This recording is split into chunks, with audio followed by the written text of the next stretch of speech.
Rosa et j'espère que vous allez bien. Donc aujourd'hui on se retrouve pour une toute nouvelle vidéo Study Vlog et je vous retrouve le mercredi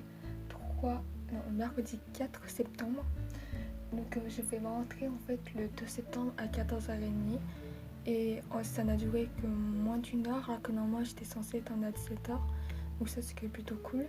Concernant en fait Instagram, je vous ai mis une publication en fait hier pour vous parler en fait de la rentrée, comment ça s'est passé et ainsi de suite. Donc sans tout répéter, c'est qu'en fait on a surtout parlé en fait de Parcoursup, c'est-à-dire comment ça allait se passer, à partir de quand va-t-on formuler nos vœux, quand va-t-on les ce vœux, et ainsi de suite, et quand on aura les résultats. Et aussi du bac, l'année va être mouvementée avec les oraux de langue, ce qui fait que je vais pas rester beaucoup de temps sur les réseaux sociaux, donc YouTube, Instagram et Snap. Mais je vais quand même vous partager 2-3 petites choses sur Instagram pour pas qu'on croie qu'en fait que je suis restée inactive, même si je restais quand même inactive, mais je vais quand même aller sur les réseaux sociaux un peu tous les jours pendant mes trajets, puisque moi le trajet c'est là où il y a juste beaucoup trop de bruit et je ne supporte surtout pas de réviser, de lire ou quoi que ce soit, même si parfois j'arrive à lire mais je retiens pas vraiment grand chose. Donc j'en profiterai du coup pour répondre aux messages et aux commentaires. Et après aujourd'hui c'est là où je commence vraiment les cours, donc là en fait il est 10h05, je commence à 11h, donc ça c'est plutôt cool. Alors je ne commence pas tout le temps à 11h tous les mercredis, mais après j'ai cours le mercredi après-midi. Du coup ce qui fait que je pourrais peut-être pas être régulière en fait sur YouTube ou faire en fait une vidéo chaque semaine. Alors si j'ai le temps, il y aura une vidéo chaque semaine, sinon non. Ça veut pas dire que j'ai arrêté YouTube et tout ça, mais c'est surtout un manque de temps. Voilà. Mais normalement, pendant les premiers mois, normalement il y aura une vidéo chaque semaine parce que j'ai filmé les vidéos et j'ai fait le montage, mais sauf pour les miniatures, c'est pas totalement finalisé. Donc s'il y a des semaines où en mois de septembre il manque de vidéos, c'est normal. C'est dû à un manque de temps. Et aussi, alors j'inverse juste en fait dans la liste de vidéos. Pour ceux qui sont sur Instagram, vous savez, c'est que l'organisation scolaire et les fonctions scolaires, j'inverse. C'est-à-dire que vous aurez d'abord celle de mes fonctions scolaires, puis après celle de mon organisation, pour que ce soit juste beaucoup plus logique, parce que si je mets en fait d'abord mon organisation, puis après celle de mes fournitures, vous aurez genre la liste de mes fournitures scolaires fin septembre. Et du coup, pour moi, ça me paraît pas du tout logique. Lundi, j'ai fait un test de niveau en fait en anglais et en italien, où je mettrai les liens que j'ai utilisés. Donc du coup en anglais j'avais un niveau entre le niveau B1 et B2, donc niveau intermédiaire, non pré-intermédiaire et intermédiaire, et en italien entre le niveau A2 et B1. En fait il y a 6 niveaux. A1 c'est le niveau débutant, A2 c'est le niveau élémentaire et B1 c'est le niveau pré-intermédiaire. Donc moi je suis entre le A2 et B1 pour l'italien. B2 c'est le niveau intermédiaire. Après il y a genre C1, ça c'est autonome, et C2 vous êtes bilingue. Je vais essayer quand même de travailler une demi-heure pour l'anglais, une demi-heure pour l'italien, et quand j'ai beaucoup plus de temps je travaille 1 heure pour les langues. En fait pendant la vacances j'ai 15 minutes, au final je fais jamais 15 minutes. Donc du coup j'ai déjà commencé en fait à travailler l'anglais et l'italien hier. Donc là je suis plutôt à fond dans les vidéos pour essayer d'améliorer un maximum de la compréhension orale. Donc du coup en fait hier en fait j'ai juste appris des phrases du niveau B1, donc 3 phrases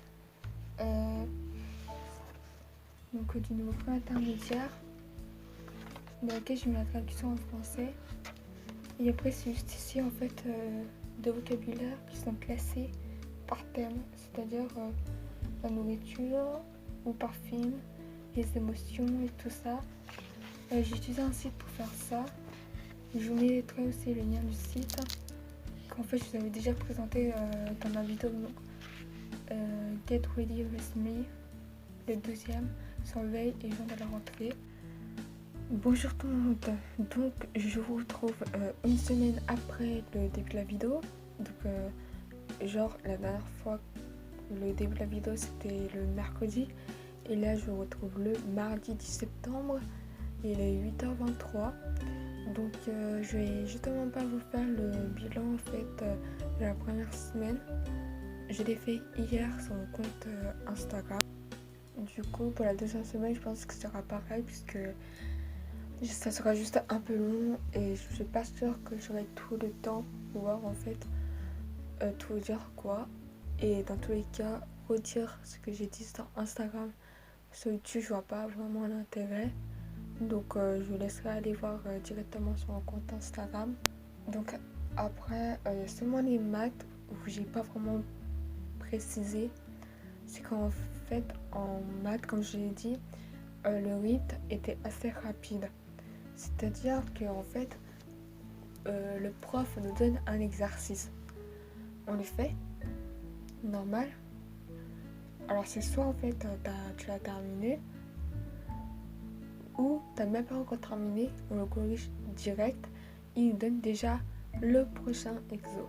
En 7 heures, on a fait 11 exercices. En réalité, il y a une heure, on a plutôt consacré ça, dans lequel on a fait une interro, une mini-interro. Je sais pas du tout ce que j'ai raté, réussi. Il y a plein de choses que j'ai oubliées, donc j'espère avoir la moyenne. Donc de toute façon, je donnerai ça en bilan sur Instagram à la fin de la semaine. En fait, sur un cahier que j'ai acheté du coup ça à Action, la qualité de la feuille, elle est pas très bien, mais c'est pas grave, moi je vais utiliser ça en fait pour pouvoir faire en sorte de pouvoir me retrouver assez facilement pour le bac. Donc en fait c'est un cahier qui est quand même pas très il n'a pas vraiment beaucoup de pages. Donc en fait j'ai consacré une page par matière, donc c'est-à-dire une page pour les maths, une page pour les SVT, physique, histoire et ainsi de suite. Donc d'abord en fait j'ai écrit le chapitre, puis après le titre du chapitre à côté. Et je fais ça pour tout.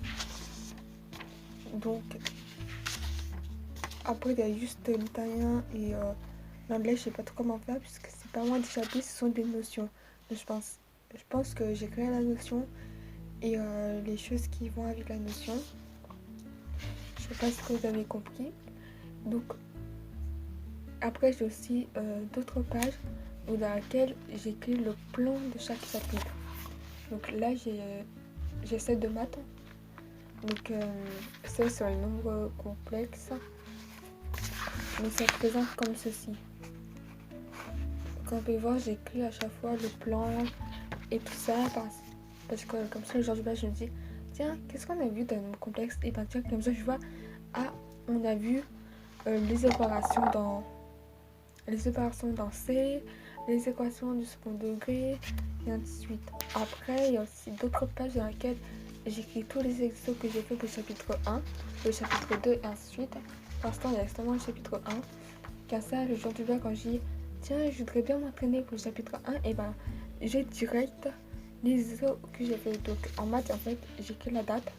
Parce que plus souvent, comme vous pouvez voir, il y a exercice 1.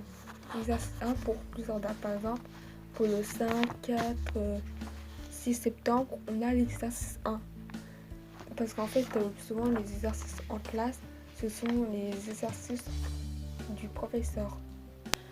Donc du coup en fait aujourd'hui je commence à 10h et c'est là où je vais découvrir l'aspect SVT et après j'ai 1 heure pour manger.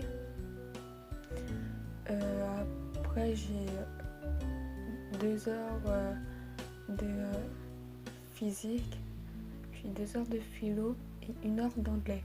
Je suis pas sûre ce que j'ai d'abord physique ou d'abord philo. De toute façon, je verrai bien.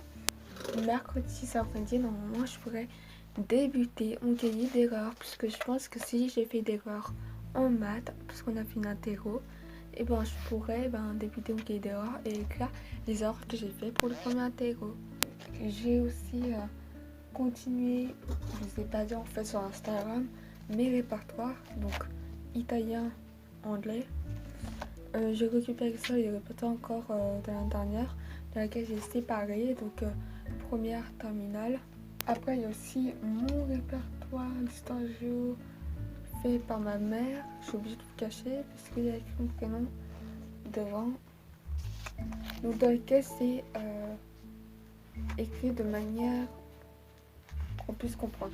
Déjà, de 1, j'ai pas vraiment séparé par un trait première et terminale, mais avec les couleurs, on sait parce que le bleu, par exemple, ici, la couleur bleue, pour toutes les définitions que j'écris en bleu, ça veut dire que ça fait partie de l'histoire et je prendrais du coup une autre couleur pour l'histoire. Là, qu'on peut voir, là, on voit bien que c'est bien séparé. Ici, on peut voir qu'ici, c'est bien ces deux couleurs puisque j'ai écrit ici en rouge, là en bleu. Vu que la géo n'a pas encore commencé, du coup, j'ai pas encore déterminé des couleurs pour la géo. Donc, vu qu'il me reste quand même du temps, je vais faire du coup mes fiches de TP, d'abord celle de physique, après celle des ET.